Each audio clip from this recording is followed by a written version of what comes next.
وہ جوان جو ہی پروان چڑھا ان فوان شباب آیا تو اس کی پیشانی سجدے کے تقدس سے مالا مال ہو گئی، اس کی آنکھوں میں حیا اور شرم کے پہرے آ گئے، اس کے خیالوں میں پاکیزگی آ گئی، اس کی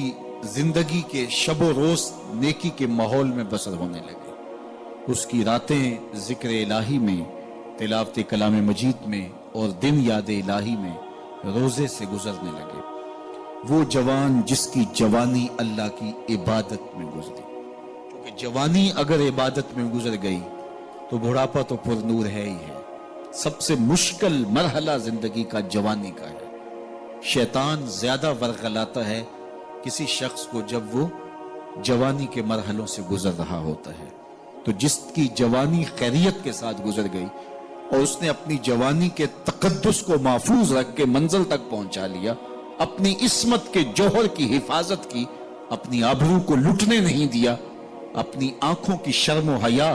پر پہرے بٹھائے اور آنکھ کو برباد نہیں ہونے دیا اور اپنی زندگی کے تقدس کا پہرا دیا، تو جو جوان اپنی جوانی کو خیریت کے ساتھ گزار گیا۔ کسی نے کہا تھا نا، کتاب زیست کا ایک اور باب ختم ہوا، شباب ختم ہوا، ایک عذاب ختم ہوا۔ تو جوانی جس کی منزل تک پہنچ گئی خیریت کے ساتھ، عافیت کے سائے میں، مشکل تو بڑا ہے جوانی کو منزل تک لے جانا، خیریت کے ساتھ، داغدار نہ ہونے دینا، جوانی کے تقدس کو رسوا نہ ہونے دینا، عصمت کے جوہر پہ کالک نہ لگنے دینا، خواہشات کو غالب نہ آنے دینا۔ آسان کام تو نہیں ہے، مشکل کام ہے، لیکن اگر کوئی مشکل کاٹ گیا، جوانی کے تھوڑے سے ایام میں گزار گیا۔ اللہ اکبر۔ حضرت شیخ ختلی کہتے ہیں، داتا گنج بخش علی حجویری علیہ رحمہ کے مرشد ہیں، الدنیا یوم ولنا فیہا صوم۔ وہ کہتے ہیں دنیا ایک دن ہے، ہم روزہ رکھ کے گزار رہے ہیں۔ تو روزہ رکھ کے سارا دن گزر ہی جاتا ہے، دوپہر بھی آتی ہے گزر جاتی ہے،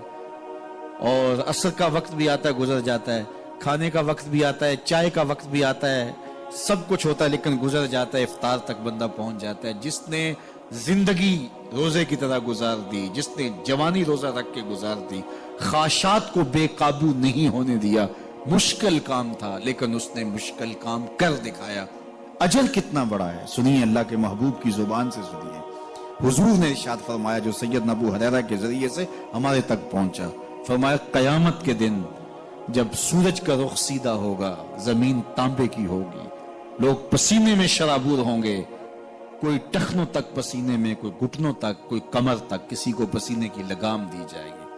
اور وہ پسینہ ایسے نہیں ہوگا جس طرح یہ پسینہ ہے، اتنا گرم ہوگا۔ ابن رجب حنبلی کہتے ہیں اس پسینے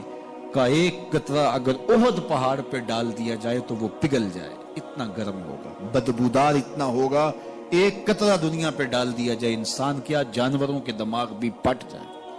اس پسینے میں لوگ شرابور ہوں گے۔ لیکن جس نے اپنی جوانی کو عافیت سے گزارا ہوگا، کل قیامت کے دن جب کوئی سایہ نہیں ہوگا، اللہ اس جوان پر اپنے عرش کا ٹھنڈا سایہ عطا فرمائے۔ وہ شخص جس کو کسی عورت نے دعوت گناہ دی اور وہ صاحب منصب تھی، صاحب جمال تھی،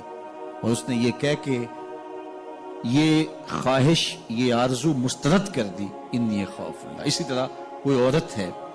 تو اس نے اپنے تقدس کی حفاظت کی، اپنی آبرو پہ پہرا دیا اور کسی پیشکش کو ٹھکرا دیا،